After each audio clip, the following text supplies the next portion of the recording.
I got so much motherfucking design on right now. Break it down, bring it back, make it clap. I got 3 old thoughts, new block, where that dick, bitches on my line, and you know. Halo teman-teman, perkenalkan nama saya Alon Banteka dengan NIM 21100020032. Di sini saya akan menjelaskan jawaban dari soal L37 anak perusahaan diakuisisi dengan kas.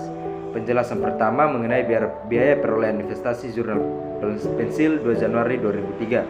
Baik, langsung saja. Yang pertama, nilai buku sebesar 150 juta, saham PT Penghapus 50 juta, ditambah dengan saldo laba PT Penghapus 40 juta, dan hasilnya dicatat bagian induk sebesar 90 juta.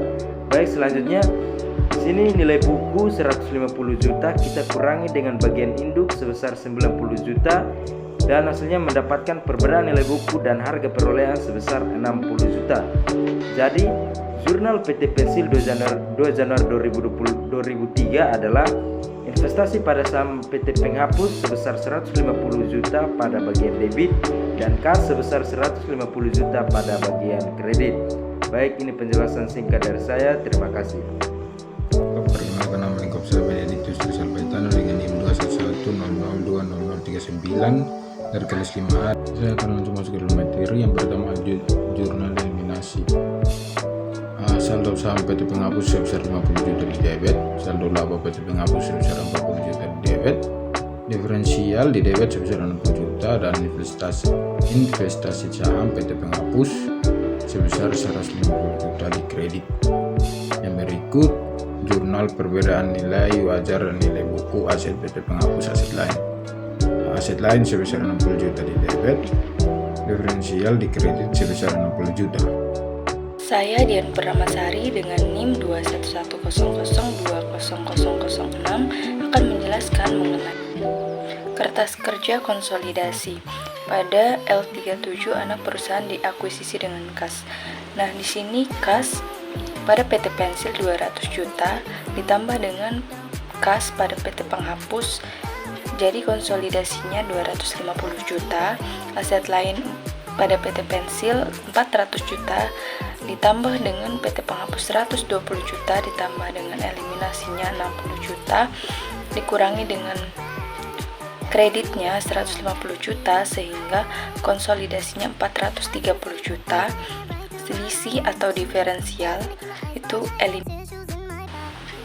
selisih atau diferensial itu di debit 60 juta, di kredit 60 juta sehingga konsolidasinya 0. Total debit sebesar pada PT Pensil sebesar 600 juta, PT Penghapus 170 juta. Konsolidasinya 680 juta itu dapat dari 250 juta ditambah dengan 430 juta. Liabilitas lancar di PT Pensil 100 juta, PT Penghapus 80 juta sehingga konsolidasinya 180 juta. Saham biasa pada PT Pensil 300 juta, PT Penghapus 50 juta tetapi dieliminasi di debit 50 juta sehingga konsolidasinya 300 juta. Saldo laba 200 juta pada PT Pensil, PT Penghapus 40 juta dieliminasi di debit 40 juta sehingga konsolidasinya 200 juta. Total kredit pada PT Pensil didapat dari liabilitas lancar ditambah dengan saham biasa ditambah dengan saldo laba 100 juta ditambah dengan 300 juta ditambah dengan 200 juta. Total kredit pada PT Pensil 600 juta. Nah, total kredit pada PT Penghapus 80 juta ditambah dengan 50 juta ditambah dengan 40 juta hasilnya 170 juta. Nah, konsolidasinya 680 juta itu total kredit didapat dari 180 juta ditambah dengan 300 juta ditambah dengan 200 juta. Berikutnya untuk laporan posisi keuangan konsolidasi PT Pensil dan entitas anak tanggal 31 Desember 2003.